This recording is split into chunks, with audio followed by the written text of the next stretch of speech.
Hello everyone, আসসালামু আলাইকুম। আপনারা সবাই কেমন আছেন? এই তো আমি আপনাদের বোন ভিডিও ব্লগার সুরাইয়া ভালো আছি। তো আজকে সকালের মানে রুটি বানিয়েছি, সেটার ভিডিও থেকেই প্রথম থেকেই ভিডিওটি শুরু করলাম। তো যে যেখান থেকে দেখতেছেন আমার ভিডিওটি, দেশ ও দেশের বাইরে থেকে সবাইকে অনেক অনেক দোয়া ভালোবাসা জানাই। আর এই যে পায়ের নিচে এরকম রান্না করার সময় বা অনেকক্ষণ বসে থাকবেন, তখন পায়ের নিচে এরকম ঠান্ডা মানে ভিজিয়ে কিছুক্ষণ পাওটা রাখলে ঝালা পোড়াটা কমে। আমার পাও ঝালা পোড়া করে, সেই জন্য আমি এইভাবে রাখি। প্রচণ্ড গরম, যেহেতু কিছু করার নাই, আর অনেক গরম, অনেক গরম। আর আরেকটা টিপস হচ্ছে, এই যে আমার পায়ের তালা জ্বলে, আমি সেটা দেখিয়ে দিচ্ছি। আর আরেকটা টিপস হচ্ছে, আপনারা সব কিছু অন্ধকার করে লাইট অফ করে মেন দরজাটা খুলে রাখবেন কিছুক্ষণ সময়ের জন্য। তাহলে ঘরের যে একটা প্রচুর গরম না, সেটা কিন্তু চলে যাবে। আর আপনার ভাইয়া সবসময় দুপুরবেলা সমস্ত দরজা জানলা লাগিয়ে একদম পর্দা দিয়ে ঘর অন্ধকার করে রাখে। আর এই যে গরমের ভিতরে তো আর ডেলি ডেলি রুটি বানানো সম্ভব না, তবে আমি সবসময় শীত ও গরমে এইভাবে রুটি বানিয়ে সপ্তাহে মানে এরকমভাবে বানিয়ে রাখলে আর এক সপ্তাহ আমার রুটি বানাতে হয় না। তো আমি অনেক ভিডিওতে দেখিয়েছি, আপুরা ভাইয়ারা অনেকবার দেখাইছি আর কি ভিডিওর মাধ্যমে, যে এইভাবে রুটি পরোটা আমি ফ্রোজেন করে রাখি। আর এখন যেহেতু গরম, এখন তো সম্ভবই না প্রত্যেক দিন রুটি বানানো। আম কেটে কেটে তারপরে লবণ আমি লবণ দিয়ে ভিজিয়ে রাখবো আধা ঘন্টা। আপনারা চাইলে এখানে লবণের বদলে ভিনেগার দিতে পারেন। আর ভিনেগারটা দিলে ভালো হয় বেশি। তো আমি ভিনেগারটা নিয়ে সেজন্য পরবর্তীতে লবণ দিয়ে দিলাম। এখন এটা আমি আধা ঘন্টা ভিজিয়ে রেখে হয়তো আচার বানাবো বা কিছু মানে কেটে রেখে দিব, মানে রাখতে পারি। তো যদি আচার দেন তাহলে অবশ্যই ভিনেগারটা দিবেন। আর তা না হলে লবণ আর বাড়িয়ে এভাবে আধা ঘন্টা ভিজিয়ে রাখবেন। তো এই যে দেখালাম, আপনার ভাইয়া 1 কেজি আম এনেছিল। তো আপনার ভাইয়া বলেছে এইভাবে আমাকে আমের ভর্তা বানিয়ে দিবে লিজার আম্মু। তো আমি সবসময় আপনার ভাইয়া যতদিন কাঁচা আমের সিজন থাকে, পাকা হওয়া না পর্যন্ত এইভাবে আপনার ভাইয়াকে ভর্তা বানিয়ে দিই, এবং আপনার ভাইয়া জুসও বানিয়ে খায়। আর কিছু আম আমি রেখে দিয়েছি, অল্প 2-3 দিন যেন ডাইল খাওয়া যায়। আর অল্প কিছু আম পছন্দের আমের ভর্তা আর কি, আমের জুস। আর লবণ ছাড়া আমি তো খেতেই পারবো না। এই আপনার ভাই খাওয়া দেখে আমার জিভে জল এসে পড়লো। সাথে আছে মালটা কাটা। তবে আপনার ভাইয়া যে পুদিনা পাতা আর ধনিয়া পাতা দেয়, সাথে মিঠাই দেয়, মানে খেজুরা গুড় বা আইন গুড় এটা দেয়। কিন্তু ফ্রিজে আছে, কিন্তু আমি দেই নাই। কিন্তু আমি তো অল্প বানিয়েছি, সেজন্য দেই না। তো নেক্সট এর মাত্র তো আমের সিজন আসলো, মাত্র তো আমের সিজন আসলো। আবার তোমার পছন্দ সম্পূর্ণভাবে দিব বানিয়ে, কোনো সমস্যা নেই। ইনশাল্লাহ খাও।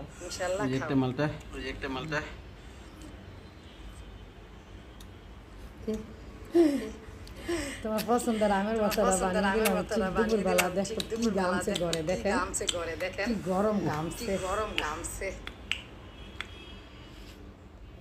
তো আপুরা ভাইয়ারা, নেটওয়ার্কের কারণে কথা একটু এদিক সেদিক হতে পারে। তো আপনারা সুন্দর মনে ক্ষমা দৃষ্টিতে আমার ভিডিওটি ফুল ওয়াচ করে দেখবেন। আর এটা মিমের জন্য একটু মানে স্যুপ নুডলস ওকে প্রায় এইভাবে করে দেই। ও খাবে না সকালের নাস্তা, সেই জন্য ওকে আমি এইভাবে একটু স্যুপ নুডলস রান্না করে দিলাম, সাথে একটু সস দিয়ে দিচ্ছি। আর ও এটা আপনার ভাইয়া এবং আমার পরিবার সবাই ছেলেমেয়েরা এটা ভীষণ খেতে পছন্দ করে। আপনারা দেখেছেন যে রোজার ভিতরেও কিন্তু এটা আপনার ভাইয়ার মিম খেয়েছে, আমিও মাঝে মাঝে খেয়েছি, তবে বেশি একটা না।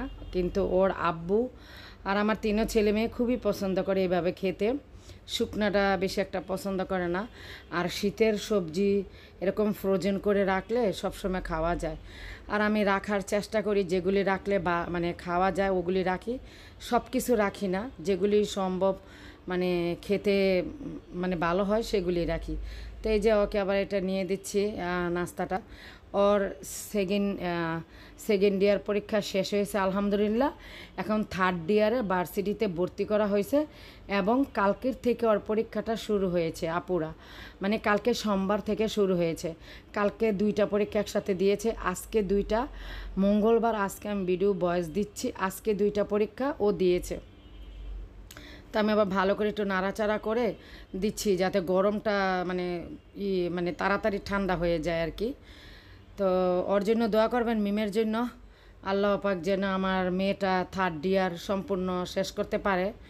আর ভার্সিটিতে এই গরমে, এত প্রচুর গরমে আপুরা, ও ঢাকা সিদ্ধরসরি ভার্সিটিতে পড়ে। এখন আপনারা হয়তো ঢাকার দিকে যারা যারা আছেন চিনতে পারবেন, এত দূর ভার্সিটি আসা যাওয়ায় জার্নিংয়ের এত কষ্ট। আর ওর পরীক্ষাটা হচ্ছে টাইম 1টা থেকে 3টা পর্যন্ত, আর ওর যেতে হয় 10:30টার দিকে। তাহলে বুঝেন এই সময়টুকু কিন্তু প্রচুর প্রচুর গরম। তো মেয়ের জন্য অল্প করে একটু আচার বানিয়ে দিলাম মিমের জন্য। জাস্ট এখন তো আমের দামটা এখন বেশি না, এই জন্য অল্প পরিমাণ বানিয়েছি। যখন আমের দামটা কমে যাবে তখন আবার আমি আচার বানিয়ে আমার 2 ছেলে মেয়ের জন্য রেখে দিব, আমার বড় মেয়ের জন্য এবং ইয়াসিনের জন্য। আরও আমার 3ও ছেলে মেয়ে এবং আপনার ভাইয়া মানে আমের আচার, জলপাইয়ের আচার ভীষণ পছন্দ করে খেতে।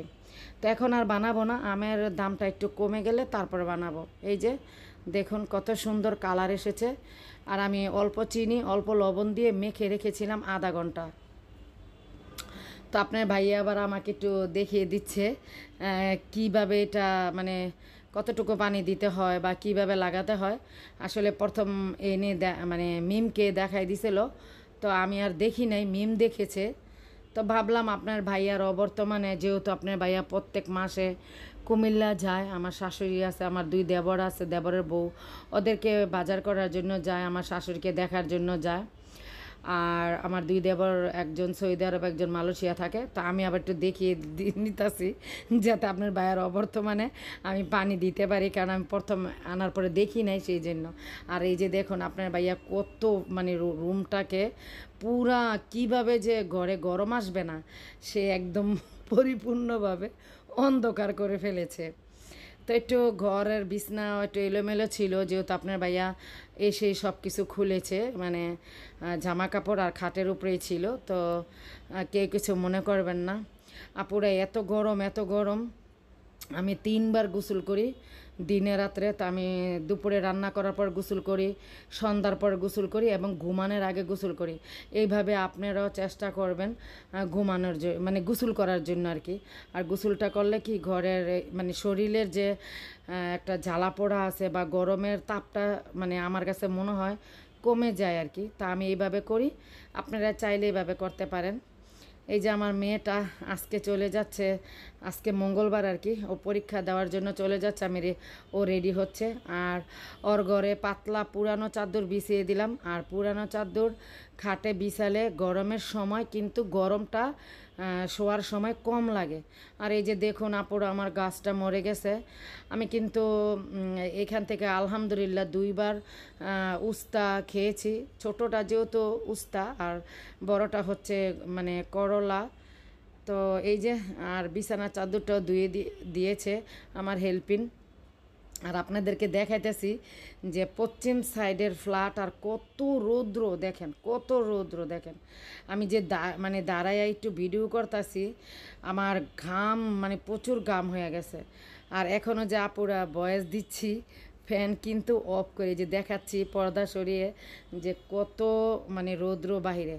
আর আমি যে এখন ভয়েস দিচ্ছি ফ্যানটা কিন্তু অফ করে ভয়েস দিচ্ছি, কারণ হচ্ছে কি ফ্যান চালু রেখে ভয়েস দেওয়া যাবে না, তাহলে ভিডিওতে একটু শো শো আওয়াজ হয়। তো এখন বুঝেন আমি 10 মিনিটের ভিডিও ফ্যান অফ করে ভয়েস দিচ্ছি, কত যে কষ্ট হচ্ছে। তো যাই হোক, কিছু করার নাই, ভিডিও ছাড়লে আর এইভাবে ফ্যান অফ করে বা চারিদিকের আওয়াজটা যাতে না হয় ওরকম খেয়াল রেখেই ভিডিওর ভয়েস দিতে হয়। শুধু আমি না, অনেক আপুরা ভাইয়ারা করে। তো আপনার ভাইয়া দুপুরের খাবারটা খেয়ে নিচ্ছে, একটু ভিডিও শ্যুট করে নিলাম। তো যাই হোক, এত গরমে মানে রান্না আজকে দেখালাম না, শুধু সারাদিন ঘর আজকে পরিষ্কার করেছি, মিমের রুমটা, যেহেতু ওই পরীক্ষা দিতে গেছে, ঘরটা খালি ছিল, ফার্নিচার টার্নিচারগুলি সব কিছু পরিষ্কার করেছি।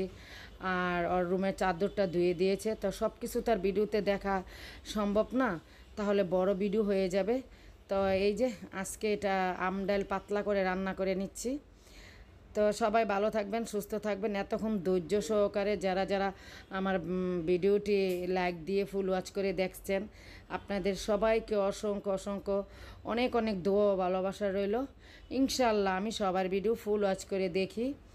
তো সবাই ভালো থাকবেন, সুস্থ থাকবেন, আর আমার ভিডিওর সাথেই থাকবেন। আমিও সবার ভিডিওর সাথে সবাই সবার সাথে থাকলে এগিয়ে যাব একদিন ইনশাআল্লাহ। আমরা আপুরা ভাইয়ারা একত্রিত হয়ে ইউটিউব জগতে সবাই কাজ করব।